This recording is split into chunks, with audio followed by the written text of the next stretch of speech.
All right. So, figured we'd give the a more organized review of the Yak here from my perspective as a Yak owner and pilot for the last 3 years. Um, I going to run through my normal startup. We'll travel out west of the airport. We'll do a quick aerobatic session out there, and then we'll come on back. And I'll provide my observations during the flight. So, running my normal checklist: 1, 2, 4, and 6. Props full forward. Fuel is on. Gear lock is locked. Coming across. Switches up. Only those 3.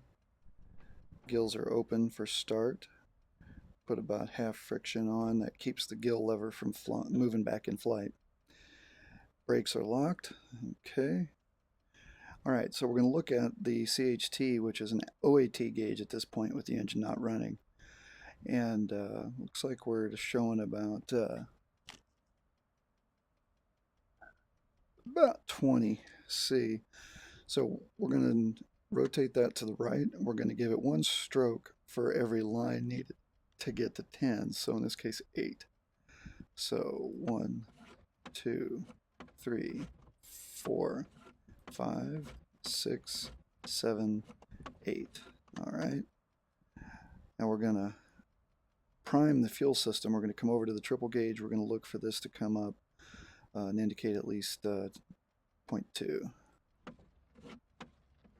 Okay, that's good. All right, now the next thing we'll do is we exercise the propeller through its full range, or the throttle through full range of motion twice. Then we're going to bring it up to about the frame there. Now, unlike the real Yak, you actually move the mag switch after the start begins. And we'll go ahead and start.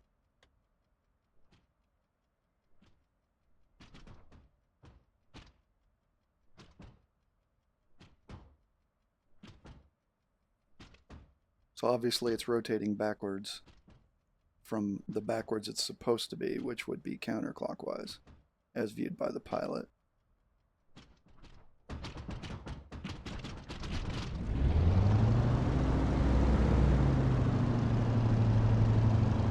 Okay, so the throttle setting there should have resulted in about a 40%. So it should have been about there. So it looks like the throttle mapping is a little off from my airplane. So 2 notes there. That start process, I would not fly an airplane that took that long to start. My aircraft typically starts in 2 to 3 blades. I'll put a start video in at the end of this to show for comparison purposes. Other item is that the main air gauge here, for a start that long, you would have consumed probably down to the between 2 and 3 atmospheres from 5 atmosphere start. That's not a good place to begin. So again, I'd be nervous about an airplane that took that long to start. Alright, so now we're up and running. While it's warming up, we'll go ahead and start the inverters and the gyros for the DG and the attitude indicator.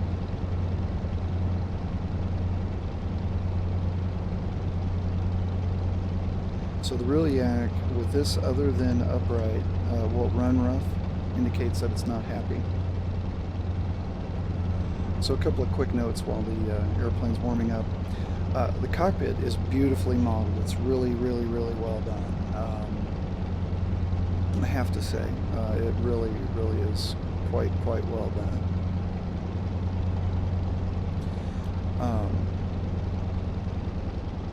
The textures are all really very good. The physical model is extremely good.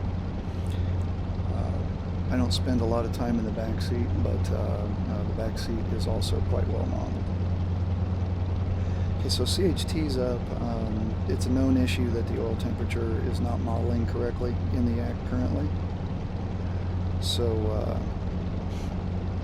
with that in mind, what we'll do is begin our taxi. And actually, to keep things short, I'm going to do my run up here. So most Western operators, you saw the red light there for the generator. Generator switches are getting a little hard to get a hold of, so most of us in the West will keep our ground idle just above that. Also helps keep the plugs from fouling. So we do pretty simple run up in the Yak. Let me go ahead and set the takeoff trim now. Simple run up in the Yak. We basically are going to take power here on the RPM gauge. We're going to take it up to 70%. We're going to exercise the propeller. We're going to exercise the mags. We do another propeller governing check. We do an idle check, and then we do an acceleration check. Those are all really very, very straightforward items. So before we do that, we'll do the lights check, and lights are good. Alright, so with the brakes locked, power is coming up 70%.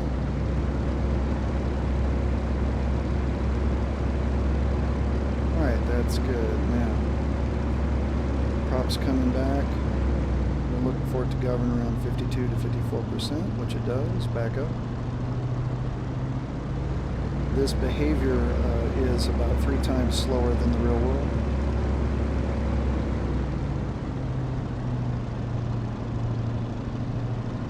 And one more time.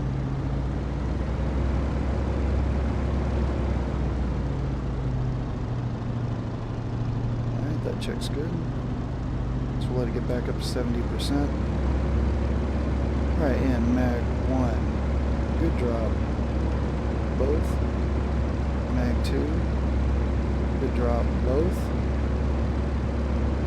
Okay, we're going to pull the prop back to around 60%. Going to advance about an inch. Governs, retard about an inch. Governs, prop back up to full. Back to idle. Stays lit, that's good. Acceleration check. Also good. Alright. So we are ready. Ready to taxi. So here we go.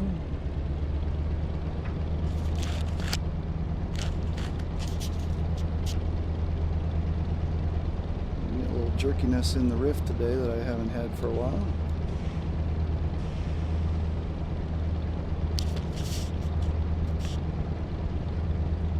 Center.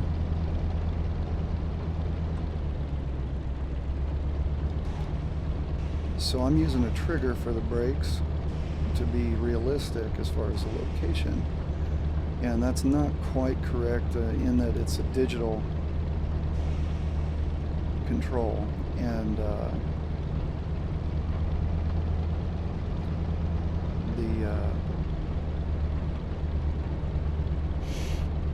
the brakes are actually like the brake lever on a bicycle, and so you have a little more ability to modulate brake pressure. So if you have a spare analog slider, that's what I would recommend you use for the brakes. It'll be a little more realistic. I currently am running curves 15 on all 3 flight control axes. It still feels light, but it's workable. Noises and behavior in the taxi are actually quite good. You can see I'm carrying some left rudder. Keeps me from having to use the brakes. Since the start, brakes, flaps, and since those are all air operated, we typically have a tendency to be concerned about using a lot of air during the start and taxi. So you can hear the wheels chirping a little bit. That's wouldn't normally be happening.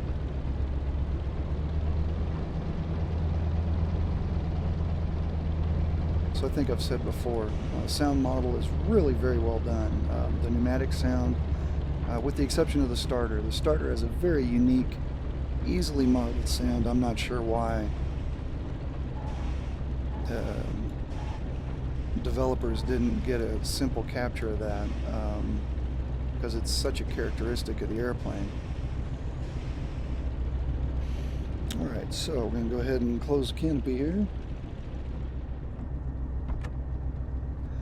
Alright, so we're going to pull the power up to 70%. We'll pull the nose off at about 120 kph and try and do a low transition. I've noticed in this airplane that they're a little weird, but there's a tendency to sink after the gear retraction, which is not present in the real airplane. Alright, power's coming up 70.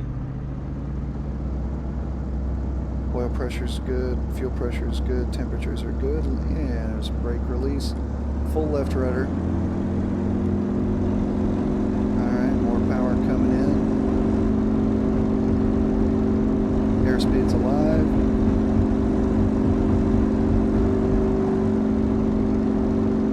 Alright, gear's coming up.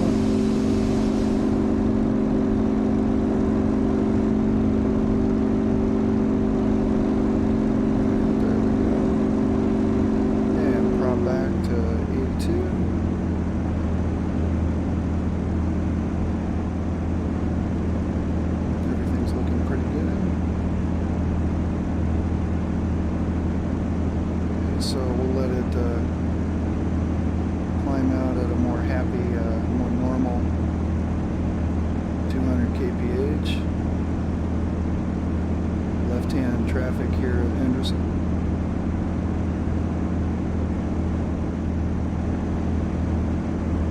I must have a process going in the background for the jerkiness there. That's a disappointment.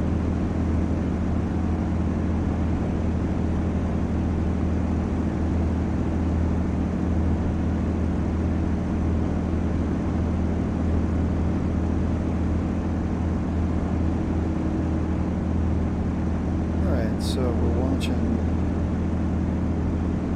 CHT's doing alright out here in the desert.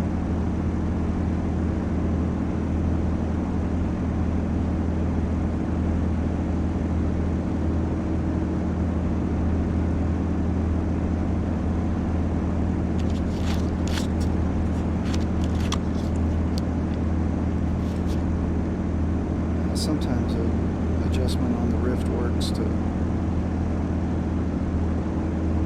fix that stutter, sorry.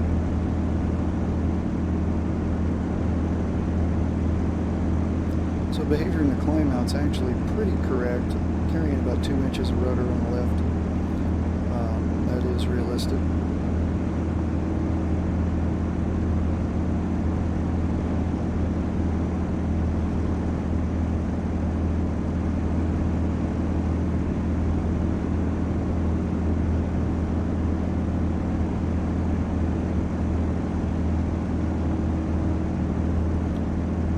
So we'll climb up to 2,000 meters here, 6,000 feet, and then we'll do a quick series with the airplane.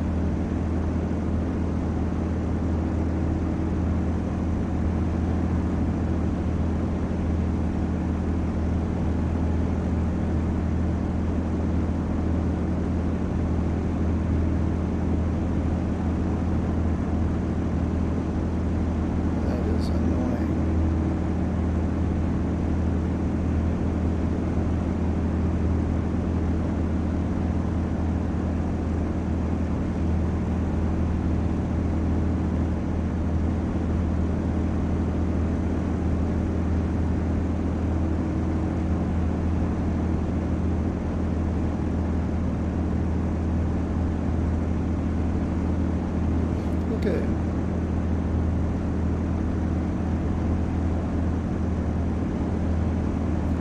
So we'll take it on up a little bit higher.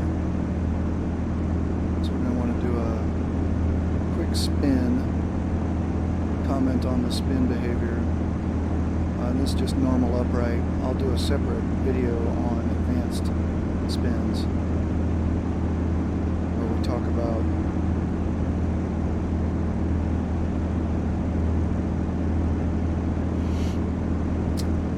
flat, accelerated, and or aggravated spin, and then other things. Alright, that's good. So we're going to go ahead and nose over, let the airplane get up on step. Basically from about 200 kph you can do aileron rolls and things of that nature. I'm going to let it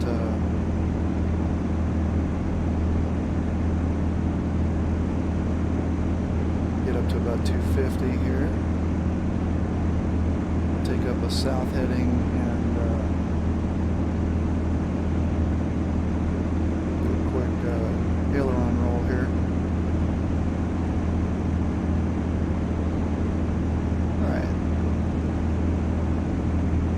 So at this speed, the airplane should require no rudder. Now if you watch, I'm carrying still about an inch and a half of rudder. If I come off the pedals, it's a ball out. And the devs know that that's incorrect and are apparently working it. So from 250 kph, if we wanted to do just a simple ballistic roll, so not a competition style roll, we'll basically come up about 10 to 15 degrees, stick all the way around, nice and easy. The dishing is basically correct. The roll rate is close, might be slightly optimistic, but only slightly. Alright, so we're going to get away from the rising terrain, back over the flat here, and we'll do a quick upright spin.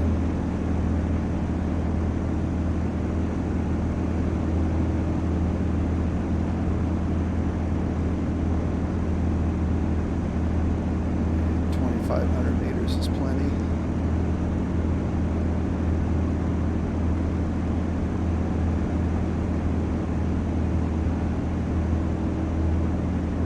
Alright, so standard spin entry here.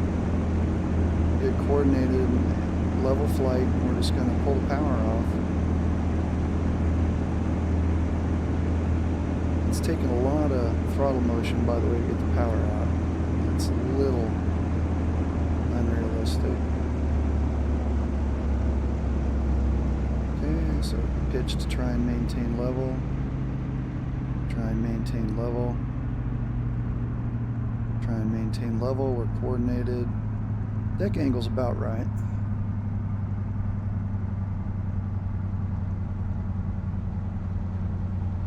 Alright, so we're full left rudder. Good over the top entry. A little too far nose down, but pretty good. And we'll go ahead and recover.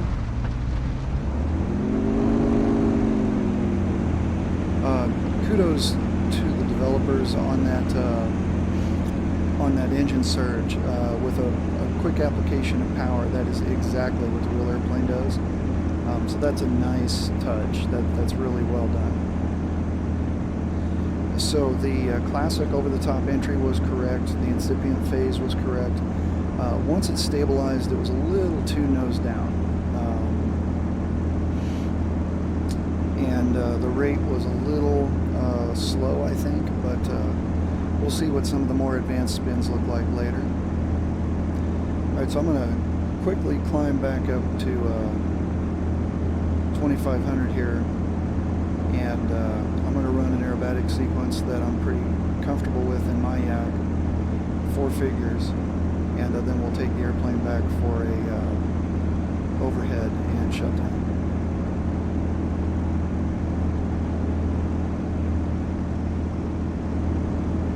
So again, the visuals from in the airplane are really very, very well done. They clearly spent a lot of time with the real Yaks, insofar as getting the visuals right.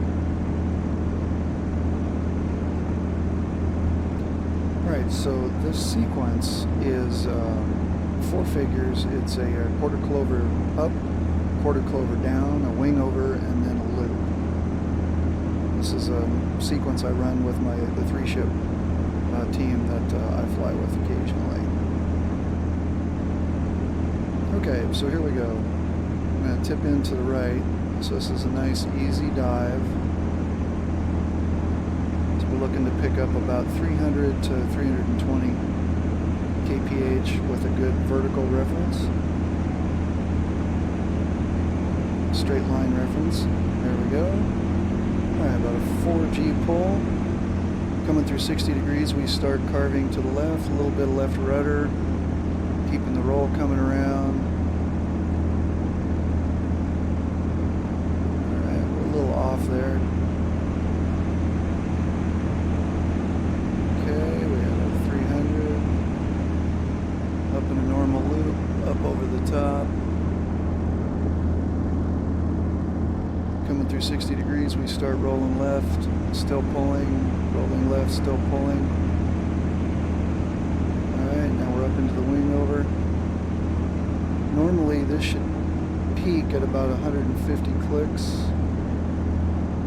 so pretty close. Now we continue coming down, we're going to pick up our vertical line again. Wings level. Overspeed and surge is good. So vanilla loop, keep coming around up over the top. Little left rudder to stay coordinated.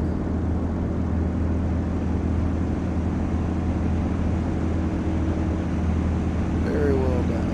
And leveling out. Alright, that's probably the third time I've flown that in the DCS Yak, and I'll give it credit. That was the best it's done yet. Alright, so we're going to work our way back down to the airport now.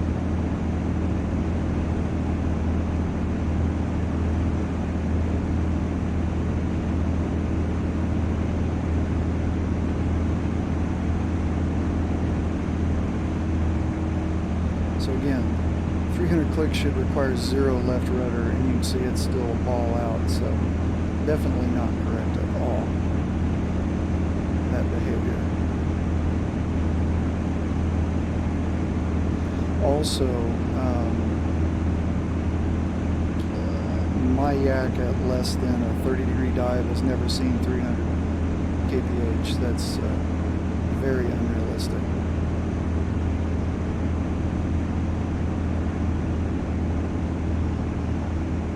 So we're going to set up for a 3-mile initial for the overhead here. Actually, we'll make it a 2-mile since we're in close and there's nobody else here.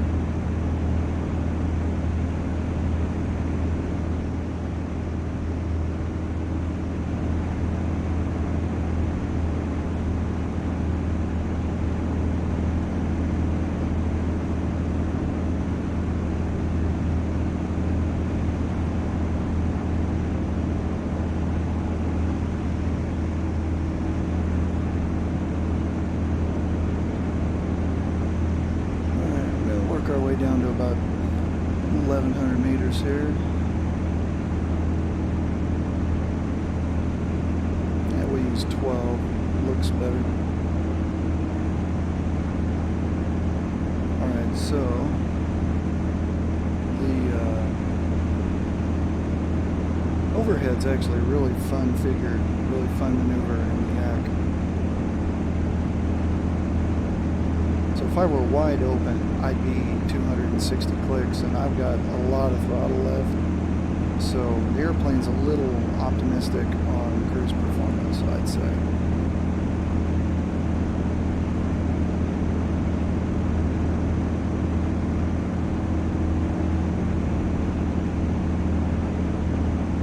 Okay, we'll do a midfield brake. Alright, and there's brake. Power's coming out all the way. Getting a nice 3 to 4G pull. Gears coming down at 200.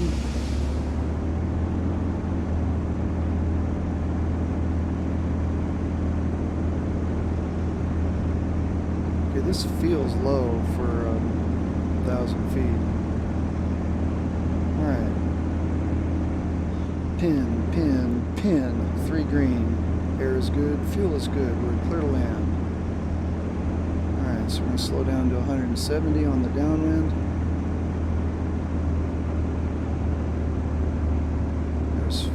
flaps. So the bump with flaps and the drag from the flaps are not correct. I know people have commented on that. I'm showing 130 kph with almost full throttle in. That's totally unrealistic. Alright, short final. Pin, pin, pin. 3 green. Air is good. Fuel is good. Short final. Props coming up.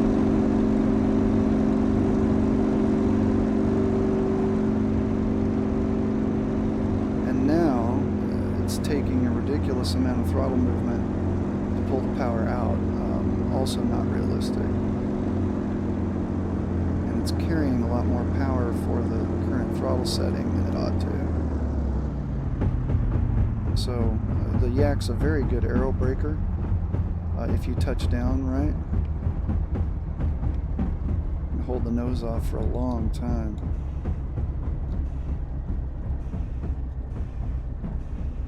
Alright, so the motion on the nose is probably exaggerated by almost 100%. It's almost twice as big as it ought to be.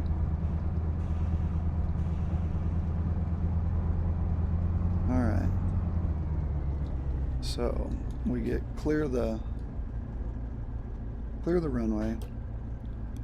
First thing you'll do, check that the gear lock is in place. Next thing you do is retract the flaps.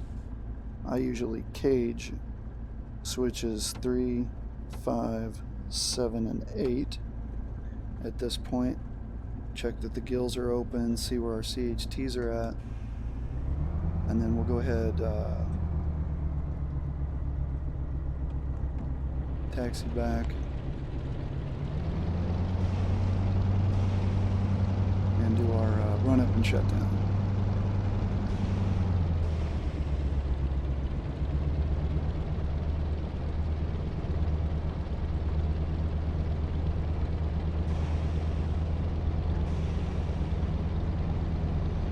So most Yaks, if you see them in the wild, have a tendency to taxi a little faster. We do that so that we can use that big rudder to maintain directional control and not use the air as much. We really watch the air supply a lot flying the Yaks. So jerkiness finally clears up, of course, at the end. All right.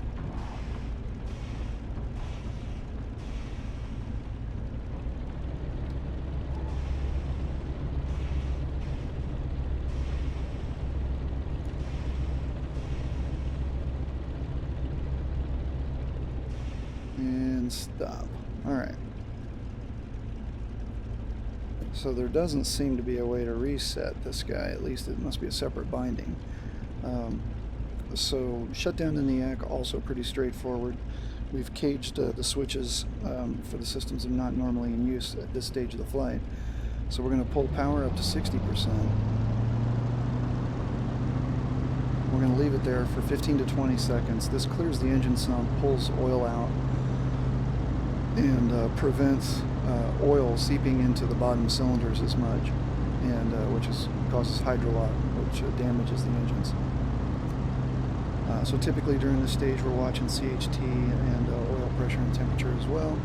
You can see that here at the end of my flight I'm just getting up to 40 on the CHT. That's a little low for operating in Vegas. Alright, so everything's good there. One thing that's different in the Yak obviously is we cage the motor with the mag switch. There's no mix control for the pilot in the Yak-52. Alright, and switches down. And that's a quick observation flight in the Yak-52. See, we hit +5, -2, so we sampled most of the airplane's performance range there. Is it a buy right now? It depends. If you've got store credit and can get the airplane for less than full price, I'd say absolutely. Once they address the items, all of which I know they're aware of at this stage, it's going to be a very fun, very good model for people who like to do Sport aerobatics, it's a great airplane for that. For formation instruction, it's a fantastic airplane. Um, let's say I've done probably 300 hours of formation in the last 3 years in my Yak. So it's a great formation airplane. And again, the model is just outstanding. They've done a beautiful job with it, and should be congratulated for how well they've done. Once they get the last few things fixed, it's going to be a really good airplane. All right, that's it. Disco out.